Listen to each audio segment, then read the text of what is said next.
네, 오늘 이 시간 우리가 함께 나눌 하나님 말씀은 창세기 1장 28절에 기록되어 있는 말씀의 내용입니다. 우리는 지난 시간에 창세기 1장 26절과 27절에 기록된 창조와 관계된 하나님의 말씀의 내용들을 함께 나누었습니다. 그리고 그 가운데 특별히 하나님의 형상이라고 하는 의미가 담고 있는 것이 무엇인가라고 하는 것을 함께 생각해 보았습니다. 하나님께서는 인간을 다른 피조물들과는 달리 단순히 먹고 마시며 생육하고 번성하여 충만하여지기만 하면 되는 그러한 존재로 인간을 창조하지 않으셨습니다. 하나님께서는 인간을 단순히 다른 어떤 피조물들과 같이 그와 같은 생육하고 번성하며 충만하여지기만 하면 되는 그런 존재로 창조하신 것이 아닌 하나님의 형상으로 지으심을 통하여서 다른 피조물들과는 구별된 존재로 지음받게 하셨던 것입니다. 그리고 우리는 구별됨의 의미라고 하는 이 구별됨이라는 의미가 곧 거룩함을 의미한다라는 사실 또한 잘 알고 있습니다. 그러니 하나님께서는 인간을 창조하시는 그 순간부터 인간을 거룩한 존재로 창조하셨다라는 사실 또한 우리는 이러한 하나님 말씀의 표현을 통해 발견하고 또 깨달을 수가 있는 것입니다. 그리고 그 거룩함으로서의 구별됨이라고 하는 것은 다른 그 어떤 행위적인 측면을 의미하는 것이 아닌 본질적으로 하나님의 형상에 기반한 구별됨이라는 사실을 우리는 이 말씀의 내용들을 통해 발견하고 깨달을 수 있어야지만 될 것입니다. 그렇다면 하나님의 형상이라고 하는 이 표현이 담고 있는 의미가 무엇이었습니까? 첫째로 우리는 인간은 하나님의 형상으로 다른 피조물들과는 다른 방식의 존재 양태로 지음받았다는 사실을 깨달을 수 있었습니다. 인간은 동물과 같이 배고프면 먹고 목마르면 마시고 그 먹은 것들을 소화하면 배설하고 졸리면 자고 그와 같은 육적인 모든 욕구의 궁극의 자리에 위치하고 있는 성적인 욕구들을 통하여서 그저 생육하고 번성하기 위해서만 존재하는 육적인 존재가 아니라 성삼위 하나님의 통치 안에서의 온전한 교제를 누릴 수 있는 영적인 존재로 지음을 받기도 하였다라는 사실을 우리는 이 하나님의 형상이라는 표현을 통해 발견하고 깨달을 수 있어야지만 될 것입니다. 하나님께서는 인간을 하나님의 형상으로 창조하심을 통하여서 인간으로 하여금 성삼위 하나님의 그 완전한 사랑의 교제 가운데 함께 할 수 있게 해주신 것입니다. 그렇게 인간이 하나님의 형상으로 지음받았다라고 하는 것에는 인간은 오직 하나님으로만 그리고 하나님과의 교제로만 만족을 경험할 수 있다라는 것을 또 깨달을 수도 있다라고 할 수 있습니다. 그러니 저와 우리 모두의 삶 가운데 다른 여느 주님을 알지 못한 채 살아가고 있는 그러한 세상에 속한 자들과 같이 돈만 많으면 행복하고 만사가 형통할 것이다라고 하는 착각이 우리의 마음 가운데 자리하지 않게 되기를 바랍니다. 그저 하나님을 몰라도 하나님과의 교제가 없이도 그저 무병장수하기만 하면 우리의 삶에서의 더 이상 바랄 것이 없다라고 하는 착각 가운데 살아가는 자들이 되지 마시기를 바란다는 것입니다. 내 원하는 모든 욕구, 음식에 대한 욕구든지 물질에 대한 욕구든지 세상에서의 성공에 대한 욕구든지 사람들로부터의 인정에 대한 욕구든지 혹은 화목하고 평안하게 살게 되는 것에 대한 욕구든지 우리의 삶에서의 인간으로서 느끼는 그 모든 욕구들이 해결되기만 하면 행복할 것이다라고 착각하는 저와 우리 모두가 되지 않기를 바란다는 것입니다. 하나님의 형상으로 지음받은 우리는 세상의 그 어떤 피조물로도 그 하나님의 빈자리를 채울 수 없습니다. 하나님의 형상으로 지음받은 우리는 세상의 그 어떤 것으로도 참된 만족을 경험할 수 없습니다.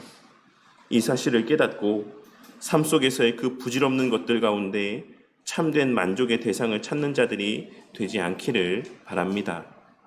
그리고 둘째로, 인간이 하나님의 형상으로 지음받았다라고 하는 것에는 또한 공동체로 지음을 받았고 교회로 지음받았다라는 의미가 담겨 있다라는 사실을 우리는 지난 시간에 함께 생각해 보았습니다. 물론 신학자들 가운데 인간이 교회로 창조되었다라고 명시적으로 주장하고 있는 이들을 찾아보기는 쉽지 않습니다. 하지만 칼빈 선생님은 그의 저서인 기독교 강요 4권 1장에서 모든 선택된 사람들은 그리스도 안에서 연합되었고 한 머리에 의존되어 한 몸이 되고 한 지체가 되었으며 서로 간에 단단히 결합되어 한 믿음과 소망과 사랑으로 같은 하나님의 영 안에서 함께 살고 영생을 다 같이 받게 하시려고 함께 부르셨으며 그런 식으로 한 하나님과 한 그리스도께 참여한다라고 말하며 하나님의 택하신 자들이 교회로 회복된다라는 사실을 통해 인간이 본래 교회로 창조되었다라는 뉘앙스의 말들을 이야기하고 있습니다. 그리고 우리와 신학의 결은 좀 다르긴 하지만 칼 바르트라고 하는 유명한 잘 알려진 신학자는 하나님의 형상은 관계적 존재로서의 인간을 의미한다라고 이야기하며 인간은 하나님과의 관계뿐만 아니라 다른 사람들과의 관계 속에서만 온전한 하나님의 형상을 나타낼 수 있다라고 이야기했습니다. 교회는 이러한 관계의 완성을 상징하는 공간으로 인간은 교회 안에서 그리스도와 연합하며 하나님의 형상을 더욱 충만하게 회복할 수 있다라고 말하므로 태초에 인간을 창조하셨을 때의 아담과 하와의 관계가 교회의 기능과 동일하였다라는 사실을 말씀하여 주고 있습니다. 그리고 오늘 말씀의 뒷부분에서도 언급할 제임스 스미스라고 하는 교수님도 인간이 하나님의 형상을 회복하는 것은 교회 공동체 안에서 이루어지는 과정이라고 설명하며 그는 인간이 창조된 목적이 교회의 예배와 삶을 통해 완성된다라고 주장하므로 예배 공동체로서의 교회를 중심으로 한 인간의 삶을 강조합니다. 그리고 그와 같은 제임스 스미스 교수님의 주장의 이면에도 태초에 하나님의 형상으로 지음받은 인간은 예배 공동체로서의 교회로서의 의미를 지니고 있다라고 하는 뉘앙스가 담겨 있다라고 할 수 있는 것입니다. 오늘은 지난 시간에 나눈 그와 같은 하나님의 형상에 대한 의미에 이어서 그 형상으로 지음받은 인간, 곧 교회에 부여된 사명은 무엇이고 교회의 존재 목적이 무엇인지를 하나님께서 태초에 인간에게 명령하신 문화 명령의 내용을 통해 함께 생각해 보고자 합니다. 그리하여 우리 바른교회 공동체가 그리스도 안에서의 회복된 하나님의 형상으로 이 땅에 존재하는 모든 날 가운데 하나님께서 맡기신 그 명령을 성실히 준행하며 진정한 의미에서의 교회다움의 가치를 드러내고 하나님께 기쁨이 되며 하나님의 영광을 드러내는 거룩한 교회가 되어가게 되기를 바랍니다. 하나님께서는 27절에 기록된 말씀에서와 같이 하나님의 형상대로 남자와 여자를 창조하신 이후에 22절에 기록된 다섯째 날에 행하신 바와 마찬가지로 사람에게도 복을 주시며 생육하고 번성하여 땅에 충만하라는 명령의 말씀을 들려주셨습니다. 여기서의 복이라고 하는 의미에 대하여 브루스 월키 교수님은 복이라는 단어는 인간의 번성을 촉진하고 그들이 지배권을 행사할 수 있도록 돕는 모든 것을 의미한다라고 말하고 있습니다. 그러니 22절에서의 복은 모든 피조물들의 생육과 번성을 위한 모든 조건과 여건들이라고 할 수 있고 오늘 말씀에서의 복은 그에 더하여서 피조 세계를 다스리고 통치하게 하시기 위해 하나님께서 인간에게 위임하시고 허락하신 권위와 능력까지를 포함한다라고 할 수가 있는 것입니다. 그런데 우리는 여기서 이 복이 무엇과 관계되어서 주어진 은혜인지를 살필 수 있어야지만 되는데 여기서의 하나님의 허락하신 복은 철저히 생육과 번성 그리고 통치와 보존의 사역과 관계되어 있음을 우리는 오늘 본문의 말씀의 내용을 통해 확인할 수가 있습니다. 그러니 이를 정리해서 생각해 보자면 하나님께서 피조물에게는 생육하고 번성할 수 있는 능력과 여건의 복을 주셨고, 인간에게는 생육하고 번성할 수 있는 능력과 여건뿐만 아니라 피조 세계 전체를 다스릴 수 있는 능력과 권위의 복도 주셨다라는 것이고, 그렇기에 그 인간에게 부여된 복은 철저히 그 목적을 위하여서 쓰여져야지만 되는 것이며, 그 목적을 위해 쓰여지지 않는 것, 그 목적을 위해 그 복을 사용하지 않는 것은 창조 질서에 맞지 않는 죄된 모습이라는 사실을 알 수 있는 것입니다. 그렇다면 오늘 말씀에서의 이 명령은 오늘날 우리가 살아가는 이 시대에는 어떻게 이해되고 적용되어져야지만 되는 명령의 말씀이라고 할 수 있겠습니까? 우리는 오늘 말씀에서의 생육과 번성, 그리고 통치와 보존에 대한 명령을 일반적으로 문화 명령이라고 이해하고 있습니다. 그리고 이 창조 때 주어진 문화 명령에 대한 이해는 크게 두 가지 혹은 세 가지의 견해로 나뉘어집니다. 그리고 이 문화 명령을 어떻게 이해하고 오늘날 우리의 삶 가운데 어떻게 적용하느냐에 따라서 오늘날 우리 그리스도인들이 추구해야 될 삶에 대한 이해가 조금씩 달라지게 됩니다. 그리고 더 나아가서 교회의 존재 목적에 대한 이해 또한 달라지게 될 수밖에 없는 것입니다. 그래서 오늘 이 시간에는 하나님께서 인간을 창조하시면서 허락하셨던 이 문화 명령이 의미하는 바가 무엇이고, 또 그 문화 명령을 오늘날 우리의 삶에 어떻게 적용해야 되는지를 중심으로 이 본문의 말씀의 의미를 함께 나누고자 합니다. 먼저 첫째로 이 문화 명령과 관련하여서 가장 많은 영향력을 끼친 사람을 한 사람 꼽으라고 한다면 단연 아브라함 카이퍼라고 하는 신학자가 손에 꼽힐 것이다라고 생각합니다. 그는 그의 저서인 칼빈주의 강연을 비롯한 많은 서적에서 영역주권이라고 하는 개념과 기독교 세계관과 관련된 개념들을 이야기하며 오늘 우리가 함께 나누고 있는 이 문화 명령과 관계된 말씀의 내용들을 다루고 있는데 일단 좀 어려울 수는 있지만 이 영역주권이라는 개념에 대해서 간단하게만 말씀드리자면, 영역주권은 우리 삶에서의 각 영역들마다의 하나님께서 부여하신 그 영역만에 고유한 주권들이 있다라는 개념입니다. 그래서 이것을 좀 쉽게 예를 들어서 설명드리자면, 저는 목사죠. 하지만 저의 이 목사라고 하는 목사로서의 권위는 오직 이 교회라는 영역 안에서만 존중되어지고 인정받는 권위라는 것입니다. 그러니까 제가 의사로서 병원에 가서도 목사로서의 어떤 권위를 발휘하고, 법정에 가서 그 법정의 자리에서도 목사로서의 권위를 나타내 보일 수 있는 것이 아니라, 인간 삶의 시간들 영역 속에서의 모든 영역은 그 영역만의 고유의 권한들, 권위들이 있다라고 이야기하고 있는 것이 이 아브라함 카이퍼 선생님이 말하고 있는 영역주권의 개념이라고 할 수가 있는 것입니다. 그래서 이러한 핵심적인 사상의 근거에서 또한 이 아브라함 카이퍼 선생님이 말씀하고 있는 것은 그와 같이 그런 측면에서 모든 그리스도인들은 각자가 속한 하나님께서 자신에게 허락하신 그 영역 안에서 모든 곳에 편만한 하나님의 주권을 드러내고 하나님의 나라를 증거함으로 생육하고 번성해야지만 된다라고 이야기하는 것입니다. 그리고 이를 조금 더 확장해서 말하자면 모든 그리스도인들은 자신들이 속한 영역 안에서 권위 있는 전문가들이 되어야만 하는 것이고, 그곳에서 그리스도인으로서의 하나님의 말씀대로의 통치를 구현해내며 세상을 하나님의 완전한 통치가 드러나는 하나님의 나라로 변혁해 가야지만 된다라는 것입니다. 그리고 사실 이러한 아브라함 카이퍼의 변혁론이 오늘날 이 시대까지도 그리스도인들이 세상 속에서 어떻게 살아가야 하는지에 대한 가장 많은 영향력을 미치고 또한 가장 익숙하게 여겨지는 가르침이라고 할 수가 있는 것입니다.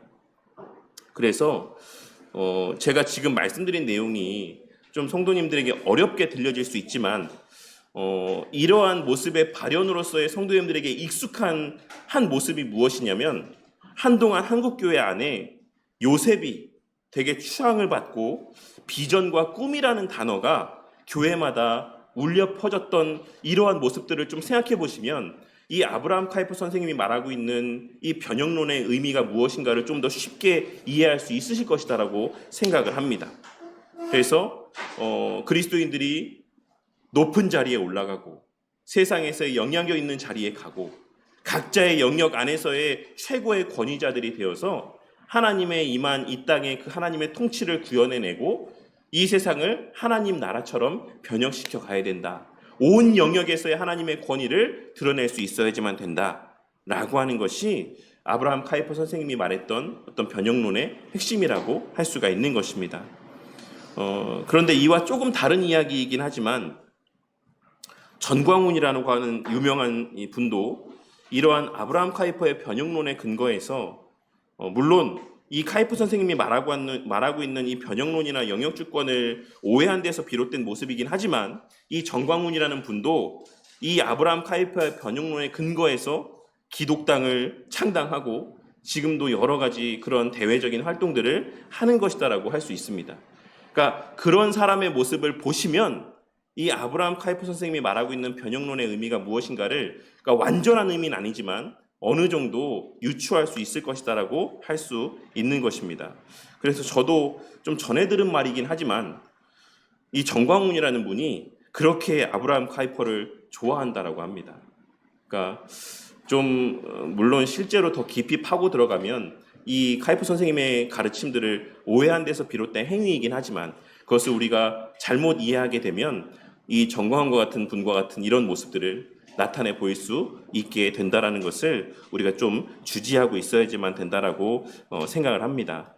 하지만 그러한 아브라함 카이퍼 선생님과는 좀 결이 다른 문화 명령에 대한 견해를 나타내신 분이 있는데 그분은 바로 우리 성도님들에게도 좀 익숙한 분이실 수 있는 데이비드 반드루넨이라고 하는 교수님입니다. 이 반드루넨 교수님의 가장 주된 주장 가운데 특이한 점은 오늘날 우리에게 주어진 이 문화 명령이 창조 때에 아담에게 주어진 문화 명령과는 같지 않다라고 이야기하는 것입니다. 아담에게 주어진 문화 명령은 본래 모든 피조 세계를 향한 통치와 보존의 명령이었지만 아담의 타락 이후에는 인간의 그 능력이 상실되었고 그리스도 안에서의 회복된 존재로서 우리에게는 이제 다른 형태의 문화 명령이 주어졌다라고 주장하는 것이 반드루넨 교수님의 주장의 핵심이라고 할 수가 있는 것입니다. 그래서 반드루넨 교수님은 이제 그 문화 명령이 오직 이 교회라는 공동체 안에서만 유효한 명령이다라고 이야기를 합니다. 그래서 우리 그리스도인들은 이제 교회 밖에서의 문화 가운데 그 문화 자체를 세상 전체를 기독교 문화로 그리고 하나님의 주권과 통치 가운데 다스려지는 나라로 바꾸려는 변혁의 노력을 기울일 필요가 없다라고 주장을 합니다.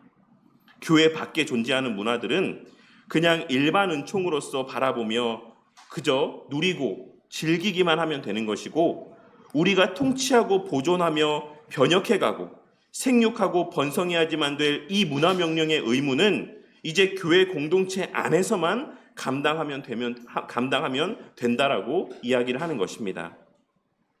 이제 세상 나라는 세상의 나라고 우리는 교회라는 진정한 하나님의 나라 속에서 하나님의 주권 아래 순종하며 살아가고 더 나아가 우리 각자에 속한 세상 속의 그 자리에서 일반 은총으로서의 문화들을 즐기고 누리고 만끽하며 그 안에서의 그리스도인으로서 구별된 삶을 사는 것이 그리스도인다운 삶이자 하나님께서 말씀하신 이 문화 명령을 이행하는 삶의 모습이다라고 이야기하고 있는 것입니다. 그리고 마지막으로 칼빈 대학교에서 가르치셨던 제임스 스미스라고 하는 교수님이 있으신데 이분의 견해는 이 두 분의 언급된 교수님들의 견해의 중간쯤에 위치한다라고 보시면 될 듯합니다. 그런데 사실 이 제임스 스미스 교수님의 견해는 어떤 면에서는 아브라함 카이퍼 선생님에게 좀 더 가까이 가 있다라고 할 수가 있어요. 왜냐하면 기본적으로 이 제임스 스미스 교수님도 그리스도인의 세상을 바꿔야지만 될 의무가 있다라고 이야기하고 있기 때문에 그렇습니다. 그런데 이 제임스 스미스 교수님의 주장의 가장 핵심은 인간은 욕망하는 존재라고 바라본다라는 것입니다. 그렇기에 우리의 문화적인 실천과 참여가 그러한 인간의 욕망과 사랑을 형성하고 그로 인해 인간의 신앙과 세계관이 형성되고 변화되는 것이다라고 주장하고 있다라는 것입니다. 이 시간에 제가 이 내용들을 다 복잡하게 설명할 수는 없지만 반드로넨 교수님은 일반적인 세상의 문화가 하나님의 구속 역사와는 관계가 없다라고 봅니다. 그런데 아브라함 카이퍼나 이 제임스 스미스 교수님은 세상에서의 문화도 하나님의 구속 역사가 완성되어져 가는 데 있어서 여전히 쓰임을 받고 있다라고 보는 차이가 있어요. 그래서 세상에서의 문화의 어떠함에 따라서 하나님의 그 택하신 자들이 교회를 다니게 되고 다니지 않게 되고 이런 일들이 영향을 받게 된다라고 보는 게 카이퍼 선생님과 스미스 선생님의 그 교수님의 견해인 것이고, 반면에 반드로넨 교수님은 세상이 어떠하든지 간에 세상에서 동성애가 만연하든 세상에서의 그 어떤 난리 법석이 일어나든 하나님의 구속 역사는 교회를 중심으로 그냥 아무 지장 없이 그냥 계속해서 이루어져 간다라고 보는 것입니다. 이런 차이가 있음을 좀 주지해 주시기를 바랍니다.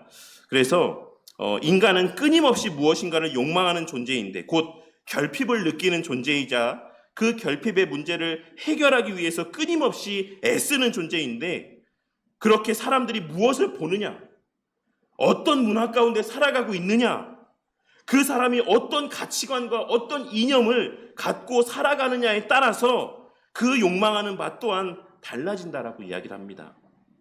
그래서 제임스 스미스 교수님은 아브라함 카이퍼 선생님과 마찬가지로 우리는 이 세상에서의 문화 활동 가운데 적극적으로 참여해야지만 된다라고 말합니다. 그리스도인이라면 그리스도인으로서 세상의 문화 활동 가운데 적극적으로 참여해야지만 된다. 왜? 세상에서 형성되어지는 그 문화들이 하나님의 구속 역사의 가운데 쓰임을 받게 되기 때문이다. 사람은 욕망하는 존재인데 사람이 세상 가운데서 무엇을 보느냐, 무엇을 듣느냐, 무엇을 경험하느냐에 따라서 그 사람에서의 그 신앙의 실체도, 그 삶의 그 본질도 달라지게 되어 있을 수밖에 없기 때문이다 라고 이야기하고 있는 것입니다. 여기서의 문화활동이라고 하는 것은 단순히 예술활동만을 국한해서 말씀하고 있는 것은 아닙니다. 우리가 계속해서 여기서 말씀하고 있는 이 문화명령 가운데 언급되고 있는 이 문화 가운데는 단순히 우리가 알고 있는 영화, 드라마, 미술, 음악 이런 예술적인 요소들만 말씀하고 있는 것이 아니라 우리 삶에서의 먹고 살아가는 모든 영역을 포괄하고 있는 의미라고 할 수가 있는 것입니다. 그렇게 제임스 스미스 교수님은 우리 그리스도인들은 각자에게 주어진 재능들을 활용하여서 각자에게 허락하신 그 영역 안에서 의사는 의사대로, 직장인은 직장인대로, 가정주부는 가정주부대로 각자에게 허락하신 그 삶의 영역 안에서 아브라함 카이퍼 선생님이 말씀하신 것처럼 그 사회를 기독교 문화로 바꾸는 것 자체가 그런 어떤 삶을 살기 위해 애쓰는 자들이 되어야만 한다라고 말씀하고 있는 것입니다. 그런데 차이점은 뭐냐면 카이퍼 선생님은 변화된 결과에만 초점을 맞춘다라고 한다면 이 제임스 스미스 교수님은 우리가 왜 그러한 기독교 문화들이 세상 가운데 드러나는 사회로 만들어 가야 되는지에 대한 그 과정에 집중한다라고 하는 차이가 있다라고 할 수가 있습니다. 그래서 제임스 스미스 교수님은 우리를 통해 다른 사람들도 우리의 삶을 통해 하나님의 나라를 보게 되고 그 하나님의 통치를 열망하게 만들 수 있어야지만 된다라고 이야기하고 있는 것입니다. 그 목적을 위해 우리는 우리에게 주어진 삶의 모든 영역 안에서 그리스도인으로서의 최선을 다하는 삶을 살고 열정적인 삶을 살아야지만 된다라고 말씀하고 있는 것입니다. 앞서도 말씀드렸던 것처럼 카이퍼 선생님은 그리스도인들을 통해 세상이 변혁되어지는 그 결과에 초점을 더 맞췄다라고 한다면 제임스 스미스 교수님은 그리스도인으로서의 세상의 모든 일들과 관심사에 적극적으로 참여하며 그리스도인으로서의 본이 되는 삶을 통해 그리고 그리스도인으로서의 추구하는 성경적인 가치들을 구현해냄을 통해 사람들로 하여금 하나님의 나라를 열망하고 갈망하도록 그 나라에 대한 매력을 느낄 수 있도록 그러한 선한 영향력을 발휘하는 삶을 살아야지만 된다라고 말씀하고 있는 것입니다. 쉽게 말해서 앞서도 말씀드렸던 것처럼 다시 한번 말씀드리자면 반드로넨 교수님은 이제 하나님의 문화 명령은 오직 교회를 통해서만 이루어지는 것이다라고 보는 반면에 카이퍼 선생님과 제임스 스미스 교수님은 그 문화 명령이 오늘날에도 여전히 온 세상을 대상으로 한 명령, 우리 삶에서의 모든 영역을 대상으로 한 명령이라고 이해하므로 세상 속에서의 그리스도인의 역할을 강조했다라고 할 수 있는 것입니다. 저는 이 세 분의 교수님의 말씀하시는 바에 궁극적인 지향점들은 다 같다라고 생각을 합니다. 하지만 그 과정에서의 차이들은 존재하는 것이 맞습니다. 그렇다면 우리는 오늘날 우리의 살아가는 이 시대 가운데 하나님의 이 창조 때 허락하신 문화 명령을 어떻게 이해하고 우리의 삶 가운데 적용하며 살아가야지만 되겠습니까? 저는 이 여러분들의 교수님들의 말들 가운데 제임스 스미스 교수님의 견해와 주장에 대해서 쓴 책을 읽으면서 한 가지 느낀 것이 있습니다. 그것은 우리의 삶의 목적이 이 세상을 하나님의 나라로 변혁시키는 것은 아니지만 우리의 그리스도인의 존재 목적이라고 하는 것이 교회 밖도 하나님의 나라로 변화시키는 것이 우리 삶에서의 궁극의 목적은 아니지만 그럼에도 불구하고 우리의 세상 속에서의 삶이라고 하는 것은 그냥 나 한 사람 그리스도인으로서의 정체성을 드러내는 것에 머무는 삶이 되어서는 안 된다라는 것입니다. 제가 제임스 스미스 교수님이나 아브라함 카이퍼 선생님의 견해 가운데 동의하는 것은 우리의 세상 속에서의 삶도 구속사의 완성 가운데 중요한 한 부분이고 수단이라는 것입니다. 우리가 교회 안에서 어떻게 살아가는가라고 하는 것도 너무나도 중요한 문제이긴 하지만 저는 교회로서의 우리가 그리고 교회라는 공동체가 이 세상 속에서 어떤 역할을 감당하는가 또한 우리 삶에서의 너무나도 중요한 문제다라고 생각을 하는 것입니다. 이제 우리는 예수님으로 말미암아 회복된 존재가 되어서 하나님 나라 백성으로서의 삶을 살아갈 수 있는 존재들이 되었습니다. 그리고 새 언약에 근거한 그 하나님 나라 백성에게 예수님께서는 새로운 계명의 말씀을 들려주셨는데 그것은 우리가 잘 알고 있는 바와 같이 하나님께서 우리를 사랑하신 것처럼 우리 또한 서로를 사랑하라는 명령의 말씀이었습니다. 그리고 저는 이 문화 명령을 예수님의 새 계명의 말씀과의 연장선상 속에서 이해해야지만 된다라고 생각을 합니다. 다시 말해 인간의 본래 지음받았던 대로의 이타성과 공동체성에 기반하여서 이 계명의 말씀과 문화 명령을 이해할 수 있어야지만 된다라는 것입니다. 영국의 경제학자인 프리드리히 슈마허라고 하는 분이 있는데 이분은 인간의 노동에는 그러니까 인간의 일함에는 세 가지의 목적이 있다라고 이야기를 합니다. 첫째는 필요한 재화와 서비스를 생산하기 위해. 무슨 말입니까? 쉽게 사람은 첫째로는 먹고 살기 위해 일한다 라고 보는 것이고 두 번째, 자신의 재능과 기술을 완성하기 위해서 일하기도 한다라고 이야기를 합니다. 그리고 마지막 셋째로는 자기 중심주의에서 벗어나 타인을 섬기고 그들과 협력하기 위해 일한다라고 이야기를 하는 것입니다. 이 경제학자는 인간이 이 세 가지의 목적에서 모두가 다 일하며 살아간다라고 이야기하고 있는 것입니다. 그렇다면 이 가운데 우리 성도님들은 어떤 목적에서 일을 하면서 살아가고 있습니까? 성도님들은 왜 일을 하십니까? 성도님들은 왜 돈을 버십니까? 필요한 재화와 서비스를 생산하기 위해서만 땀 흘려 일하고 살아가고 있으십니까? 아니면 자신의 재능과 그 기술을 개발하고 완성하기 위해서 땀 흘려 일하며 살아가고 있으십니까? 오늘 말씀을 통해서 나의 이 세상 속에서의 땀과 수고는 오늘 말씀에서의 하나님께서 말씀하신 이 문화 명령과 그리고 예수님께서 말씀하신 새 계명의 말씀과 어떤 관계가 있는지에 대하여 한번 생각해 보게 되는 은혜가 있으시기를 바랍니다. 다시 한번 말씀드리지만 하나님께서 우리에게 그리스도라고 하는 극치의 복을 주시고 또한 우리 삶에서의 살아가는 데 있어 필요한 모든 삶의 여건의 복을 허락하신 궁극의 이유는 생육하고 번성하여 땅에 충만케 하시기 위함입니다. 이는 1차적으로는 그리스도인의 각 가정에서 많은 자녀를 출산하라는 명령으로 이해할 수 있을 것이고, 더 나아가서 교회에 부여하신 복음 전파의 사명을 감당하는 것으로도 우리는 이 말씀의 의미를 이해할 수 있을 것입니다. 하지만 이 명령은 거기에서 한 걸음 더 나아가서 이 세상 속에서의 교회 공동체와 교회로서의 각 개인의 삶의 목적이 무엇이 되어야 하는가를 말씀하고 있는 것으로도 이해할 수 있다고 생각합니다. 우리는 무엇으로 세상을 통치하고 다스리며 이 세상 속에서 어떻게 생육하고 번성하며 살아갈 수 있습니까? 그것을 알기 위해 우리는 예수님께서 우리를 어떻게 통치하시고 어떻게 다스리시며 또한 어떤 명령을 주셨고 어떠한 본을 나타내 보여주셨는지를 생각해 볼 필요가 있는 것입니다. 그리고 저는 그 핵심이 사랑이라고 생각을 합니다. 하나님은 우리 안에서 강압적인 권위로 우리를 통치하시는 것이 아닌 그 자신 전부를 내어주시는 사랑으로 우리를 감화 감동케 하심으로 우리를 다스리시고 통치하십니다. 그리고 그 받은 사랑에 대한 반응으로 우리는 하나님을 사랑하고 이웃을 사랑하며 구체적으로는 하나님의 계명에 순종하는 삶을 살아가게 되는 것입니다.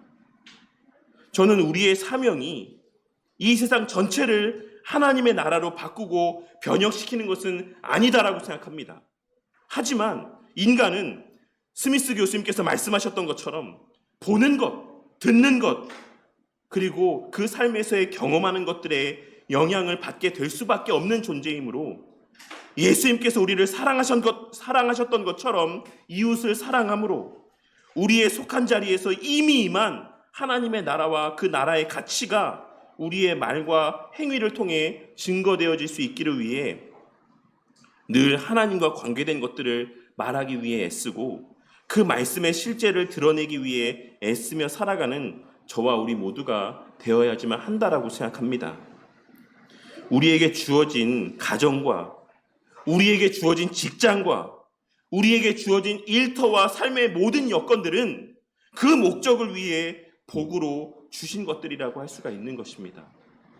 이미 받은 하나님의 나라를 증거케 하시기 위해서, 그리고 하나님께서 말씀하신 바대로의 그 받은 사랑을 구현해내게 하시는 그 터전으로서 하나님께서는 우리에게 일터와 가정과 직장과 삶의 모든 자리들을 허락해 주신 것이다라고 할 수가 있는 것입니다. 하나님께서 그와 같은 목적으로 우리에게 허락하신 가정과 일터를 단순히 먹고 살게 하시기 위해 주신 곳으로만 생각하거나 혹은 나에게 신앙생활을 더 잘하게 하시기 위해서만, 나를 위해서만 주신 은혜의 터전이라고 오해하지 마시기를 바랍니다.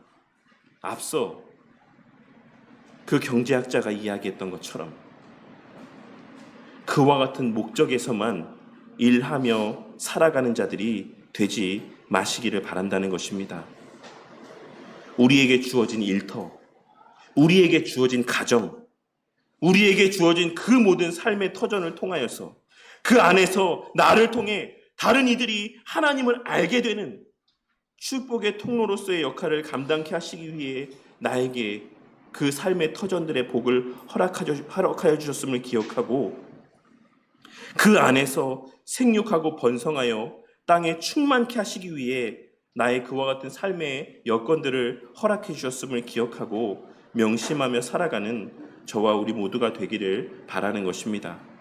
그리고 그 안에서 내가 먼저 하나님께 받은 사랑을 기억하고 그 사랑으로 말미암아 하나님의 말씀에 진심으로 순종하는 삶을 살아감으로 그 하나님의 부은받은 사랑이 우리 주변에 나와 함께하게 하신 이들에게도 경험되어지고 그들 또한 하나님의 그 사랑의 통치를 경험케 되는 은혜가 있기를 바랍니다. 저는 이것이 오늘날에도 유효한 문화 명령의 의미라고 생각을 합니다. 이 사실을 기억하고 저와 우리 모두가 교회로서 교회 안에서 서로를 사랑하며 한 몸을 이루어갈 뿐만 아니라 그 사랑이 원동력이 되어서 세상 속에서도 그 사랑에 기반한 교회 공동체로서의 우리 교회가 속한 이 지역사회 안에서 여러 유익이 되는 선한 모습들을 나타내 보이게 되는 그러한 선한 영향력을 끼치는 우리 바른교회 공동체가 되기를 바랍니다.